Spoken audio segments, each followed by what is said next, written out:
Cheesy Chicken Burger! Giant Crispy Chicken Burgers naman nga po ang merienda namin ngayon dito sa bukid. At grabe, unang kagat chicken agad. At talaga namang napakasarap. Burger! Laki! Sarap! Sarap! At dahil napapaibig kami ngayon ng burgers at kaysa bumili na unang kagat ay tinapay kaagad ay gagawa na nga lamang kami dito sa bahay. At dahil chicken burger nga pala itong lulutuin namin ngayon ay meron nga pala ako ditong breast part at minarinate ko nga lamang pala ito para mas malasa. Sa pagmamarinate naman ito, naglagay nga lamang pala ako diyan ng fresh milk, garlic powder, onion powder, asin at saka ng paminta.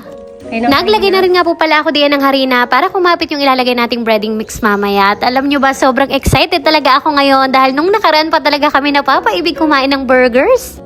At para sa extra crispiness at juiciness ng ating chicken, etong at i-coat natin gamit itong Good Life breadcrumbs. Gawa ito sa quality wheat flour kaya nakakasigurado akong masarap lahat ng mga niluluto naming fried dishes. At talagang hindi rin to nawawala dito sa kusina namin. At dito naman sa mahinang apoy, ipiprito-prito nga lamang natin yan hanggang sa maging golden brown na nga ang kulay. At ayan, tingnan nyo naman yan kung gaano kaganda yung pagkakaluto. Talaga namang tingin pa lang din na parang gusto ko na agad kumurot. Super crunchy. At pagkatapos naman namin maluto itong mga crispy fried chicken, ay eto naman nga po at gagawa daw yung asawa ko ng kanyang pangmalakasang burger patty. Meron nga pala siya ditong 1 kilo ng ground pork at tinimplahan nga lamang pala niya yan ng napakaraming sibuyas, asin, paminta, toyo, harina at saka itong Good Life breadcrumbs. Sabi nga nitong asawa ko, namimiss na rin nga daw niya gumawa ng mga burgers dahil naalala ko nga nung mga panahong una-una pa lamang na kami magkasintahan ay nagtitinda nga pala siya ng mga burgers. Chicken nga lamang pala sana ang pinakampalaman ng aming big burger ngayon, kaso ayaw pumayag nitong asawa ko dahil kapag tinawag daw burger, gusto ay meron ding patties. Kaya't ayan kako siya, sige at pagbigyan dahil minsan din lamang naman ari. Habang nakasalang naman itong aming big burger patty, eto nga po at gagawa naman ako ng aming pinakang porda sauce. Bali naglagay lamang ako diyan ng mayonnaise, ketchup, honey, tapos yung mustard. At hinalo-halo ko nga lamang po yan. Tapos eto na nga ating pinakang porda sauce. At alam nyo ba, isa yan talaga sa nagpapasarap ng aming burger. Yeah. Dahil wala din nga kaming basta-basta mabilhan ng mga malalaking tinapay, nagpasadya talaga kami magpagawa nitong aming pang big burger dito nga sa Anyayahan. Buti na lang talaga at pinagbigyan din kami.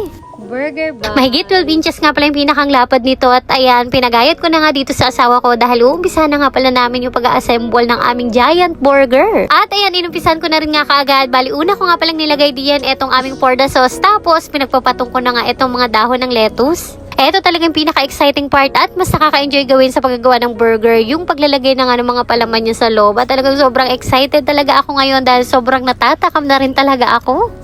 Wow! Yan nga at pagkatapos namin ng pagbatong-patong yung patty at saka yung mga fried chicken ay eto at nilagay na rin nga pala namin yung pinakang ibabaw ng tinapay at talaga namang mukhang burger na talaga ito.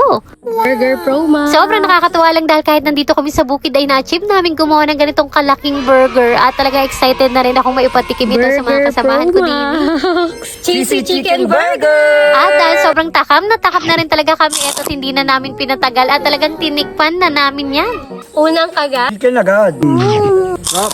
Sarap. Craving satisfied naman talaga. Ang sarap ng pagkakaluto sa chicken. Sobrang crunchy sa labas tapos juicy sa loob. Tapos sobrang perfect din talaga yung ginawa naming sauce. Sarap. Kinahaponan naman dahil meron kaming church activities ngayon. Etong at dinala ko na itong aming pamerienda dito sa mga kabataan namin. Tuwang-tuwa nga ni sila diyan dahil higanting burger nga raw itong daladala namin. At tingnan nyo naman yan, sobrang perfect talaga itong pangmerienda kapag ganitong maramihan pang barkada dahil halos lahat talaga ay makakatikim at busog na busog. The best talaga, panalo. Ang sarap at paniguradong ulit-ulitin namin to.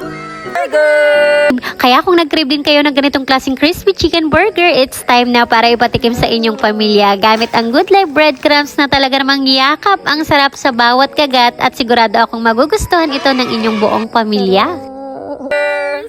And yun lamang muna for today's video. Maraming salamat po sa inyong panonood. God bless.